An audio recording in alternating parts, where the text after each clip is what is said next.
Gettin Real with Ashleydawn. I'm Ashleydawn and we're about to get real. I want to talk to you about saying sorry. When you maybe do something or when something happens, are you the first person to say sorry? Like, genuinely, are you the first person to say sorry? One of the things that I try to do, I am not perfect. Please don't ever look to me for perfection because you will not find it. But one of the things that I always try to do, let me turn that down a little bit, is I try to say sorry when I know that I need to. In that I try not to wait. Like, it's very easy to let pride get in the way and be like, I'm not going to say sorry first. I'm not going to admit that I maybe should have handled that a little bit different and maybe I didn't. Right? A lot of times if you get into an argument or you go through something, a lot of times there's emotions involved. Maybe somebody snaps at you. Maybe it's a knee-jerk reaction that you just say, you know what? If you're going to talk nasty to me, if you're going to be mean to me, like, I'm out. Bye. I honestly, like, this is Getting Real with Ashleydawn. I'm not going to lie. I really struggle with that. I struggle with people being mean to me. I struggle with wanting to take myself out of situations that are toxic or wanting to take myself out of situations that hurt. Now, there are two reasons that I do that. One reason is because I was in a very, very toxic relationship with somebody that would just lash out and was very, very mean and would just make me feel this tall. And instead of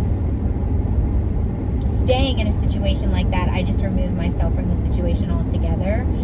And I understand that's not exactly the healthiest way to deal with that.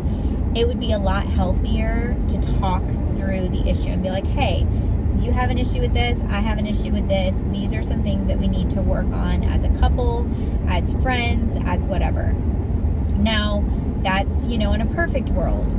We don't live in a perfect world. So feelings are gonna get hurt. Things are gonna happen beyond our control. And what do we do with it? What do we do with it when we get offended? Stephen Furtick preached an amazing sermon about offenses and offenses.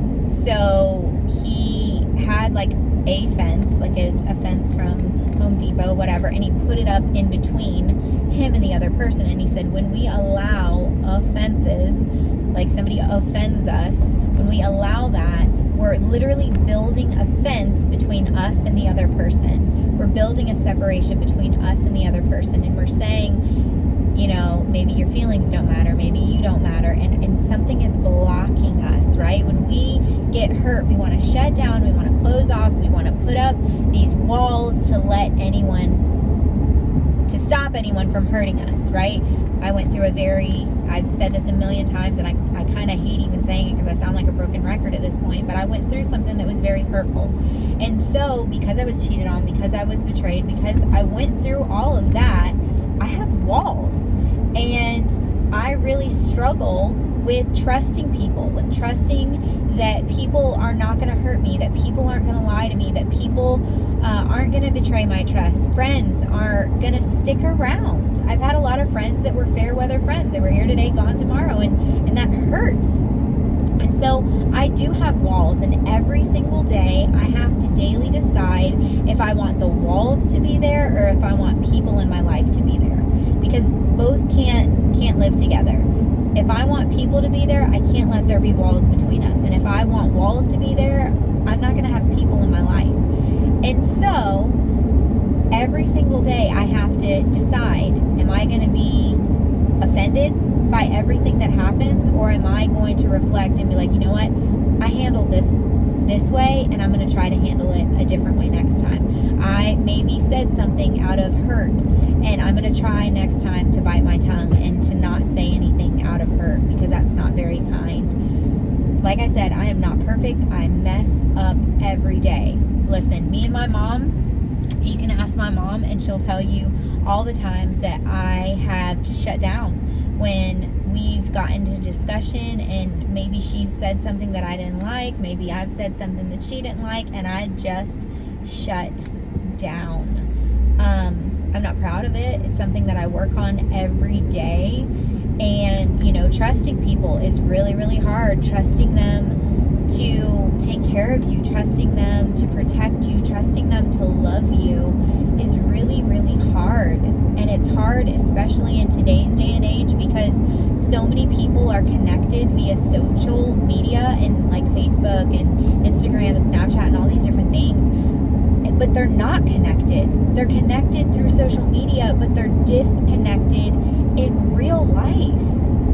I don't want to be disconnected in real life. I want to have a connection with people beyond somebody following me on Instagram, somebody liking a post on Facebook. I want to actually have a connection with people, to actually be a part of someone's life, to allow them to actually be a part of my life. And that's not easy.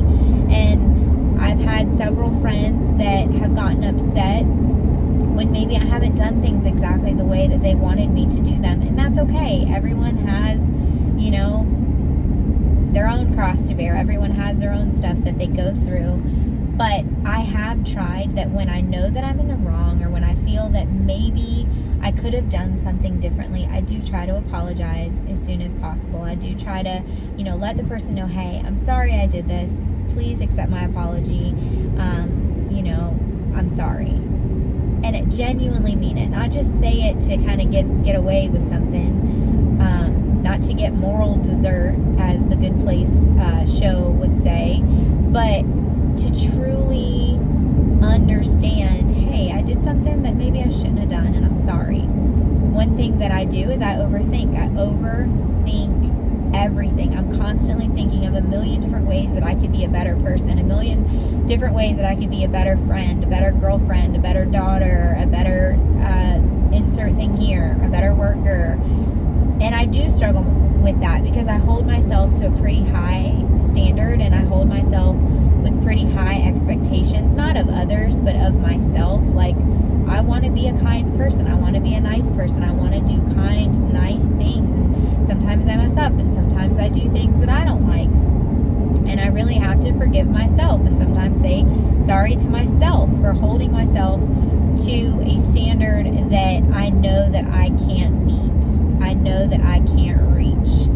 And so it's not easy. But I do try to apologize when I realize that I am in the wrong. And I do pray and ask God that He'll allow the person that I apologize to have forgiveness for me and to have mercy and to show grace, right? Today in church, the pastor said, mercy is when God doesn't give you what you deserve. And grace is when He gives you what you don't deserve. When He gives you good and you don't deserve good. When He does, you know, nice things for you and you really don't deserve anything nice, because maybe you haven't been so nice. Maybe you've been a little mean, or, you know, maybe you've done this or done that.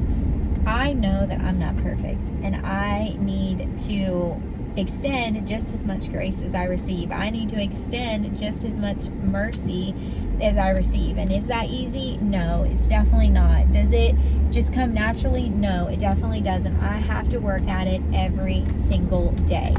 But it's worth it, because I care about the people in my life. I care about the friendships in my life. And I try to do everything that I can to show God's love in and through my actions, my words, the things I say, the things that I do, the way that I live my life. And when I'm wrong, which happens a lot, I try to apologize. And I just want to encourage you, there is nothing wrong with apologizing. I know your pride tells you not to. Your pride tells you to dig your, feet in the sand and be immovable, and, don't let them know that they got to you, and don't let them know. But that's trash. Like, it really is. Do you care about a relationship? If you do, be willing to say you're sorry. Don't wait 3 days to respond to a text message just because you can. Respond, like, maybe give it a minute, maybe think about it, maybe pray about it, and then respond. And respond with grace, and respond with mercy. Respond with what you would want them to respond to you with. Because none of us are perfect. We all make mistakes. We all need to say sorry from time to time. And if you really care about somebody, you'll want to make it right. You'll want to fix the situation, whatever that situation may be. So This is a shorter video. I just want to encourage you. If you're wrong, say sorry. Apologize. If you snap at somebody, do whatever you can to make it better. If you react to somebody snapping at you, and maybe you don't react with as much love as you possibly could, give yourself grace, give them grace, and try again. But don't be afraid to say sorry. Saying sorry does not mean you're weak. It just means that you care and that you're an actual good person that genuinely, and obviously you have to be genuine when you say sorry, but mean it. And the best apology is changed behavior. The best apology is saying, hey, I realize that I didn't treat you the way that I would have liked you to treat me. I'm sorry, and I'm going to really work on that. That's my encouragement today. You are seen, you are celebrated, you are loved, and a sorry goes a long way. I love y'all, and I'll catch you in the next one.